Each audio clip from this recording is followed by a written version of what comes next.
না গো ফরিদপুর, যাব শরীয়তপুর, ফরিদপুর, ঢাকায় আছি থাকবো, যাব না, ফরিদপুরে যাব না, ঢাকায় আছি থাকবো, ঢাকায় না, আসামে যাবো না, যাব যাব শরীয়তপুর, ফরিদপুর, যাব না তো ফরিদপুর, ফরিদপুর, ঢাকায় আছি থাকবো, ফরিদপুরে যাব না, ফরিদ থাকবো, ফরিদপুরে যাব না, পদ্মা মেটার মোহনা, ফরিদপুরে যাব না, ফরিদপুর, পদ্মা মেটার মোহনা, ফরিদপুরে যাব না, ফরিদপুরে যাব না,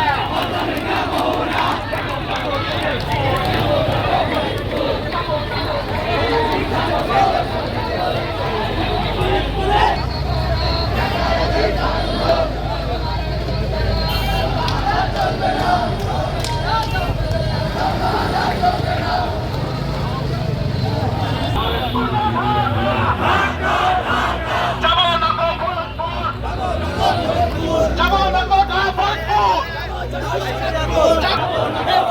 আবার আইব ইমন আবার আইব ফরিদপুরবাসী আছে।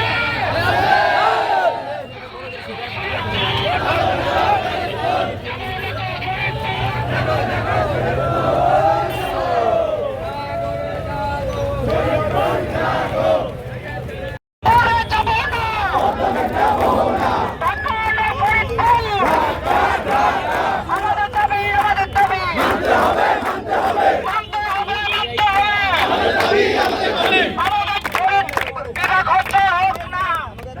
এই ভাই, ভাই, ভাই, এই যে। লড়াই চলবে, ফরিদবাসী লড়বে, ফরিদবাসী লড়বে, লড়াই চলবে, ঢাকা, ঢাকা, ঢাকা, ঢাকা, ঢাকা, চলছে লড়াই চলবে, ফরিদবাসী লড়বে, চলবে, চলছে লড়াই চলবে, ফরিদবাসী লড়বে, ফরিদবাসী লড়বে, চলছে লড়াই চলবে, চলছে লড়াই চলবে, ঢাকা, শরীয়তপুর, যাব না গো ফরিদপুর, ঢাকা, শরীয়তপুর, যাব না গো ফরিদপুর, ঢাকা, ফরিদপুর, যাব না গো ফরিদপুর, যাব না গো শরীয়তপুর, ঢাকা, ফরিদপুর, যাব না গো ফরিদপুর, যাব না গো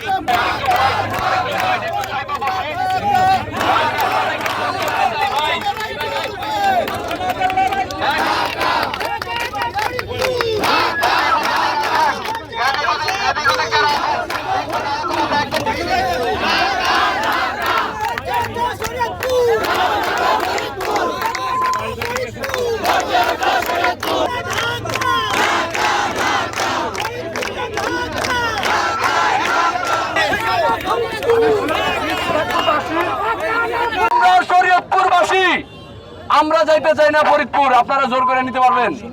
সম্ভব?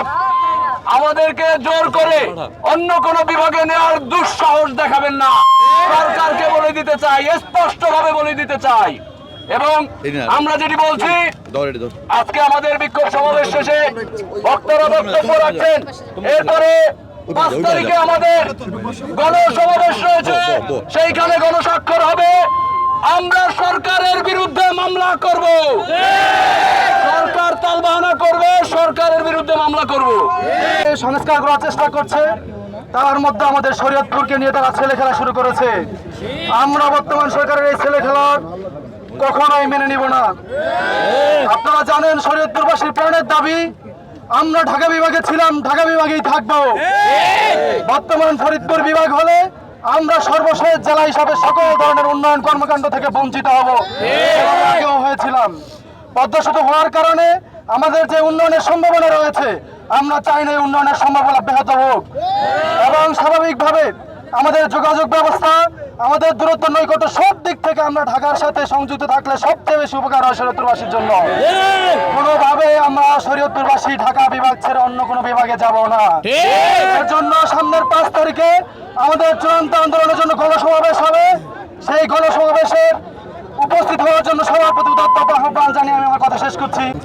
আপনারা জানেন ইতিমধ্যে আমরা এই রাষ্ট্রকে জানানোর জন্য প্রত্যেকটা দপ্তরে দপ্তরে আমাদের স্মারকলিপি প্রদান করেছি। আমরা শান্তিপূর্ণ কর্মসূচির মধ্যে এখনো রয়েছি।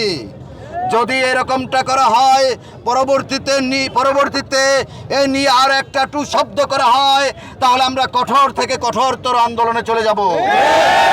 আমাদের জনগণের, শরীয়তপুরের জনগণের সাময়িক দুর্ভোগ হলেও শরীয়তপুর জনগণ এটা মেনে নেবে যে আমরা ফরিদপুরে যাব না, ঢাকাতেই থাকব। আমরা আমাদের পরবর্তী আন্দোলন একের পর এক ঘোষণা করতে থাকব। আমাদের কোনো কার্যক্রম এখন পর্যন্ত হিংসাত্মক হয়নি। আমরা চাই এই হিংসাত্মক আন্দোলন না হয়ে গঠনমূলক আন্দোলনের মাধ্যমে আমাদের এই শরীয়তপুরের দাবি, প্রাণের দাবি ঢাকাতেই থাকতে চাই, এটা প্রতিষ্ঠিত হোক। সরকার বাহাদুর যদি এর দ্বিতীয়টা অন্যটা করে, তবে শরীয়তপুরের জনগণ যত কষ্টই হোক মেনে নিয়ে চূড়ান্ত আন্দোলন, ব্লকের মতো আন্দোলন শরীয়তপুরে হবে। নতুন একটি বিভাগ হচ্ছে ফরিদপুর নিয়া, সেটাকে আমরা ওয়েলকাম জানাই, তাদেরকে শুভেচ্ছা জানাই। তাদের একটা বিভাগ হোক, সেটাকে আমরা স্বাগত জানাই। কিন্তু আমরা যে শরীয়তপুর জেলা দীর্ঘদিন যাবৎ ঢাকার সাথে ছিলাম, আমরা ঢাকার সাথেই থাকবো, আমরা ফরিদপুরের সাথে উল্টা পথে আমরা যাব না। আমাদের দাবি স্পষ্ট, আমরা ঢাকার সাথে ছিলাম, আমাদের ব্যবসা বাণিজ্য, আমাদের যে যোগাযোগ ব্যবস্থা সব কিছুই ঢাকার সাথে, আমাদের দূরত্ব কম হওয়ার কারণে আমরা শরীয়তপুর জেলা ঢাকার বিভাগের সাথে ছিলাম, ঢাকা বিভাগের সাথেই থাকব। এই অন্তর্বর্তীকালীন সরকার যদি কোনো দুঃসাহস দেখাতে যায়, তাহলে এই শরীয়তপুরের সর্বস্তরের জনগণ নিয়ে আমরা পদ্মা সেতু সহ এর চাঁদপুর নরসিংদী ফেরিঘাট আমরা ব্লকেট করতে বাধ্য হব।